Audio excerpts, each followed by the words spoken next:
El sonido de la letra E en inglés, parte número 9, E, Y, va a sonar como la I en español.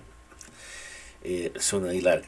Entonces, por ejemplo, ustedes pueden observar y tenemos excepciones.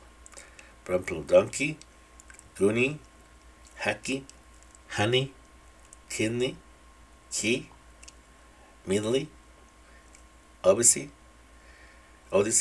funny, turkey, whiskey, Sydney, jeepney, donkey, Bali, monkey. Y tenemos excepciones como la gray, obey y pray, que se dice como E.